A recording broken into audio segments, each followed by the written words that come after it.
officially open the April 8th, 2014 Land Board meeting. Treasurer Wheeler, Secretary Brown. My name is Leonard Higgins. I'm one of the founding board members of an Oregon nonprofit organization, Act on Climate. I'm asking on behalf of the Oregon public that the Land Board add an agenda item to the next meeting. We feel that there's a threat to the public interest, to the long-term conservation of Oregon lands and waterways that you're responsible to protect under the Oregon Constitution.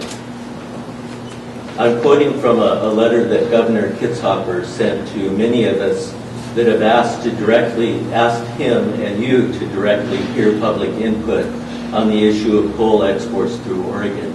This letter leads me to believe that you are willing to neglect your duty as state land board members and expect instead that the federal government will step in to lead in your place.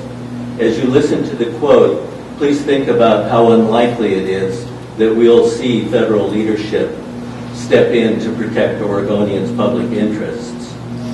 So this is the quote: "The United States needs a full public discussion and evaluation of the long-term consequences of making new investments in coal generation and the infrastructure needed to transport and export coal.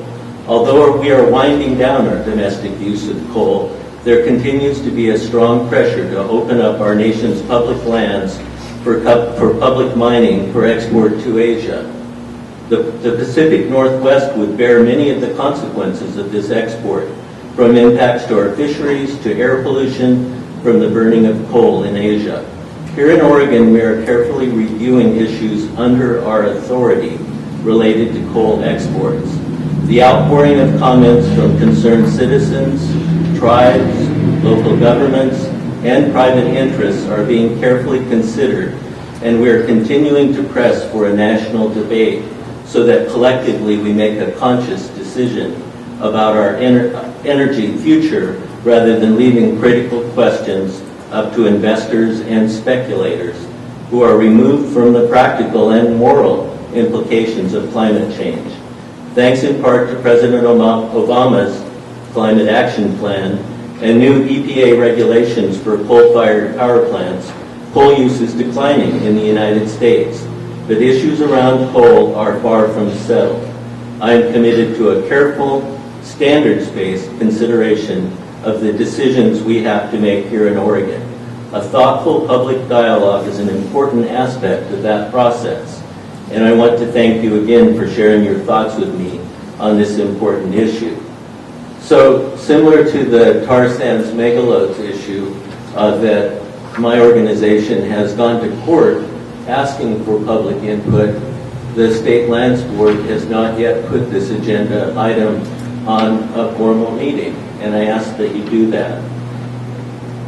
Instead, the state of Oregon and the governor's office have relied on routine permit processes for oil, coal, liquid natural gas terminals that do not address the regional issues. Without leadership from the governor's office, the Department of Environmental Quality, and the State Lands Department are limiting public input and evaluation of impacts to the immediate vicinity of the proposed terminals.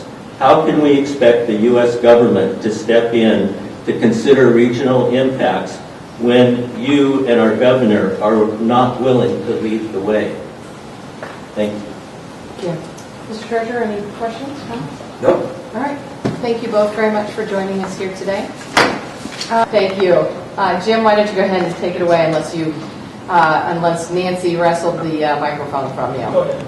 I think he's got more substantial papers to hand out and such, so I just wanted to put the amen to the previous testimony.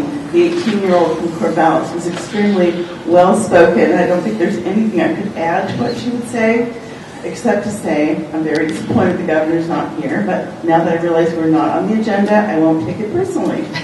The coal letter that Mr. Higgins wrote, he wrote the same letter to me. It was word for word. Let's give him the coal letter, send it to everybody that was questioning. The governor wrote. That the governor wrote to people who were concerned.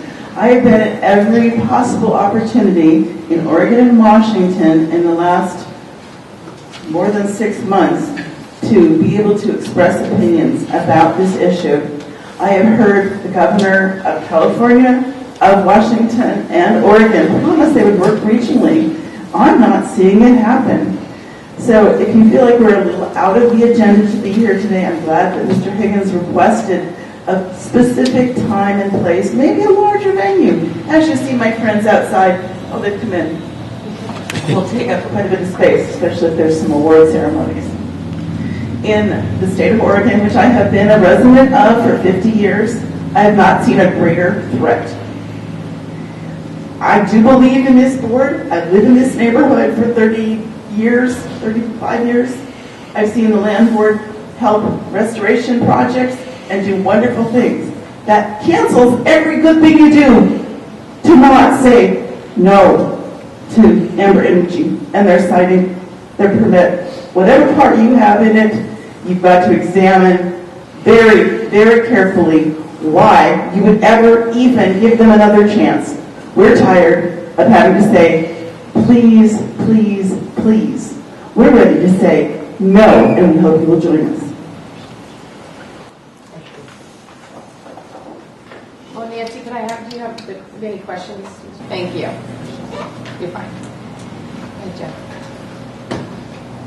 Thank you for allowing us to testify. I was hoping the governor would be here. Are you representatives of the governor's office? I'm the governor's natural resource advisor. Great. I'm listening carefully. And Secretary Kate Brown, thank you, and Ted Wheeler, thank you. Under the Oregon my name is Jim Powers, and I'm also a founding member of the Oregon Nonprofit Act on Climate. Under the Oregon Constitution, the Land Board is instructed to obtain the greatest benefit for the people of Oregon, consistent with resource conservation, sound land management of state-owned lands, including offshore lands and coastal estuaries, tidelands, wetlands, and navigable waterways. With this responsibility in mind, I'm asking on behalf of the Oregon public that the Land Board, I'm adding along with Mr. Higgins, that we add an agenda item to your next meeting, that we feel that there's a threat to the public interest, to the long-term conservation of the lands that you're trying to protect. So far, the state of Oregon has slapped down the public's claim that they should have any means of addressing this issue, even though the law says that the public interest must be served. We are hoping that the Land Board might address it as it affects both your public lands mandate and each of your departments, the Governor's Office, the Departments of State and Treasury. The Oregon Department of Transportation is permitting supersized, oversized loads, 900,000 pounds and greater on our state highways. These loads are destructive to the highways and bridges we Oregonians pay for, and we object. These loads threaten scenic and wildlife conservation areas, and we object. These loads endanger the lands of Oregon's indigenous populations protected by treaty rights, and they object. These loads carry equipment used to extract, manufacture, and ultimately burn tar sands oil from Alberta, Canada, and add millions of tons of greenhouse gases to the atmosphere, and we strongly object to the harm it will cause the public lands and public interests. We have asked to be heard by the governor's agency, the Department of Transportation, that issues these permits under a law that states that they must determine that it is in the public interest to do so. They have said that they do not have to listen to the public. The Department of Justice has echoed their voice with a legal opinion that public opinion has no place in your Department of Transportation process.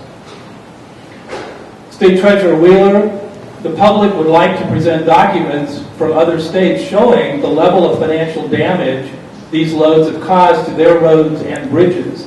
ODOT says they're not interested.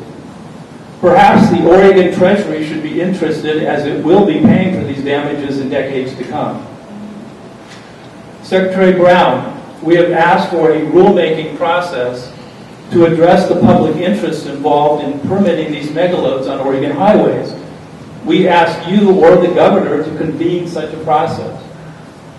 In conclusion, on behalf of over 240 members of the public who have had their picture taken saying, "I am the public," we're presenting you with this picture book so that you'll know what the public looks like.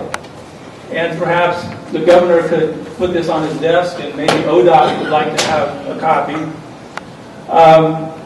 Because this is what the public looks like, and what we're seeing is, in addition to these hundreds of people, there have been additional hundreds of people who have been writing and calling over the last few months. I know to the governor's office and to ODOT. And they will all be affected, along with all Oregonians, by the decisions these offices make. So I'm presenting the book so you can remember what they look like.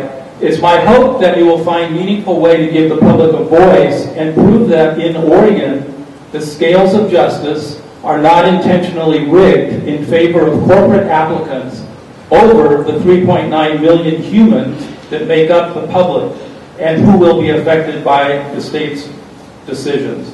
Thank you. Thank you. Questions?